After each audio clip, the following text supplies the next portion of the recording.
président du cercle Richelieu Senghor, Madame l'ambassadrice d'Haïti en Haïti, Monsieur l'ambassadeur d'Haïti à Paris, Monsieur le représentant des élus francophones, chers amis du cercle Richelieu Senghor, Mesdames et Messieurs, en vos titres et qualités. C'est pour moi un immense plaisir et un grand honneur de pouvoir parler d'Haïti de façon générale. Ça l'est encore plus de le faire ici au Sénat le 5 février 2025, c'est-à-dire le lendemain du 231e anniversaire de l'abolition de l'esclavage par la Convention française.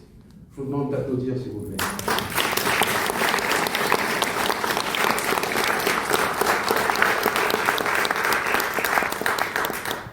Et si le temps ne nous était pas compté, j'aurais cette causerie en chantant ensemble la Marseillaise.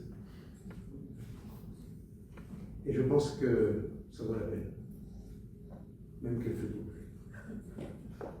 Vous m'aidez à chanter, s'il vous plaît.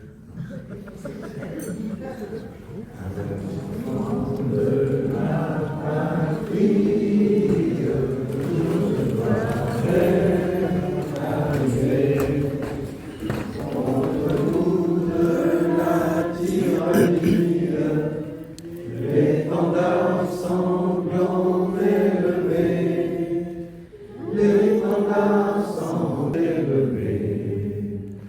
Entendez-vous dans nos campagnes mugir et féroces soldats qui viennent jusque dans nos bras et comme nos fils et nos campagnes aux armes citoyens, formez vos bataillons. Marchons, marchons, qu'un sang impur abreuvent nos sillons.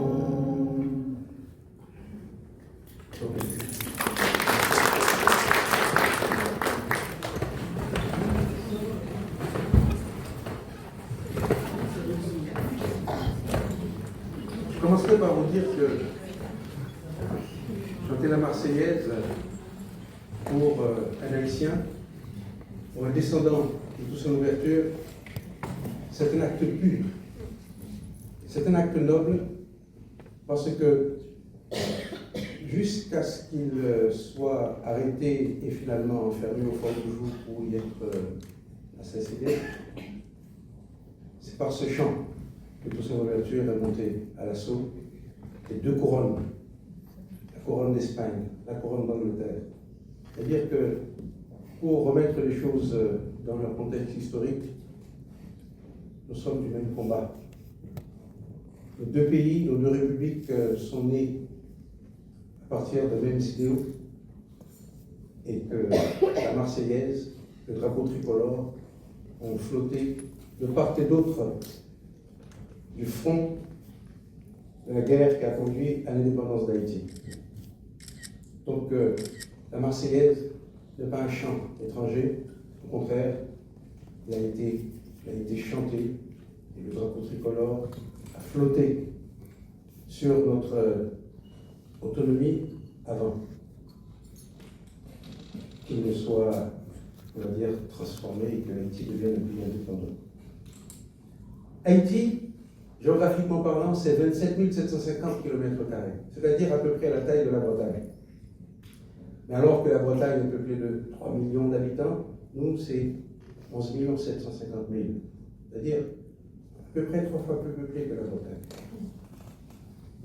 Une densité de population de près de 400 habitants au kilomètre carré.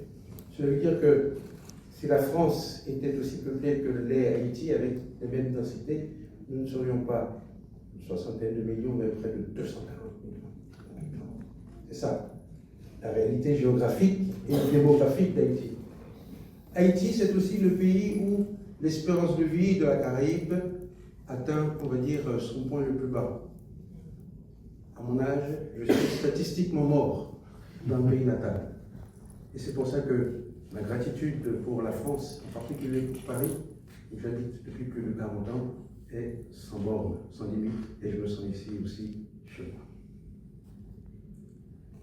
Haïti, c'est 1750 km de côte, avec une culture insulaire, certes, mais on commet toujours une erreur quand on parle de l'île d'Haïti, parce qu'à la vérité, nous partageons le territoire avec la République dominicaine, qui est un pays de 48 750 km², presque 2 tiers plus grand que Haïti, avec une population à peu près équivalente, 11 500 000 habitants, mais un produit intérieur brut 10 fois plus important que le nôtre. C'est ce contraste qui fait apparaître en creux l'expérience haïtienne comme une expérience à plusieurs égards difficile, douloureuse. Alors comment comprendre cette difficulté?